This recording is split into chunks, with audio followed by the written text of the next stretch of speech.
Have you ever closed your eyes while listening to a song and felt like the song was moving around you? As if you were standing in the middle of music itself. And if you did, have you ever wondered how people create these immersive experiences? Where instruments don't just play in your ears, but almost breathe around you. Well, what you're experiencing there is binaural audio, or more commonly known as spatial audio. To describe what it does, when you put on your headphones, this format places the listener in a 360-degree environment of sonic loveliness for them to enjoy. Over the last few years, spatial audio has been steadily taking over the music industry. Companies like Apple have heavily invested in the format.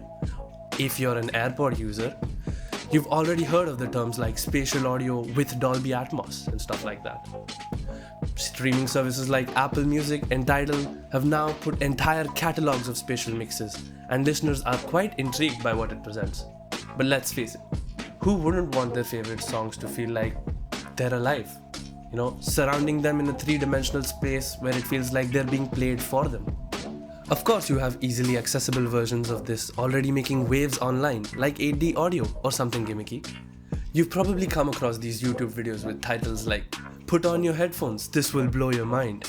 Even though stuff like this is just a simple trick of panning and reverb, millions of views later, it became clear how intrigued people are regarding the spatial audio format. But beyond YouTube experiments, this technology has firmly entered the professional space. Major releases are now being mixed in spatial audio. Just look through Apple Music. You'll find big-name albums proudly carrying the Dolby Atmos badge. From pop superstars to indie artists, spatial Atmos mixes are becoming a new standard. And labels as well have started pushing them as a part of their listening experience. Now here's where things get interesting. Researchers have studied varieties of factors that affect how we perceive sound in a space. Things like head-related transfer functions, room reflections, binaural cues, and many more. But in practice, mix engineers have always treated this format as an art form.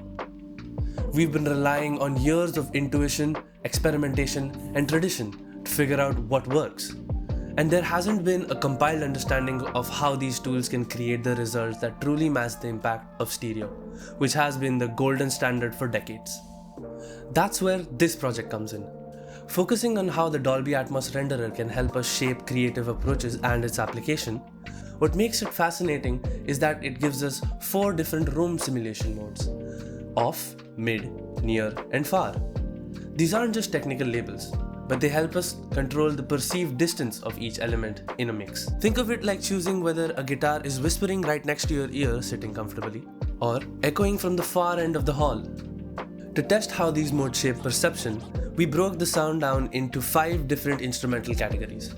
4 out of these 5 categories had both mono and stereo versions of the track, giving us a total of 40 scenarios to analyze. After consolidating all of these findings, we were able to establish a basis for what each rendering mode can do. But theory alone isn't enough. We need to hear how this translates into music, right? So to demonstrate its practical use, we created binaural mixes across 3 different genres, which were alternative rock, indie pop, and bass house. These choices were shaped by online resources and the theory that we collected, which basically means we combined personal critical listening with insights from communities to guide these mixes. And the results? Well, when we scaled these immersive experiences, the applications of these findings were not only successful, it showed just how powerful spatial formats can be in shaping emotional impact. In short, the Dolby Atmos renderer isn't just a technical tool, it's an artistic medium. And by understanding how these rendering modes work, we can start moving closer to a world where immersive audio might just become the new standard format. A future where stereo might not be enough. So, the next time you put on your headphones and it feels like the music is dancing around you, remember, there's a whole world of research, creativity, and technology behind creating these immersive experiences. Thanks for watching. My name's Palash Joshi. Hope you enjoyed that. See you in the next one.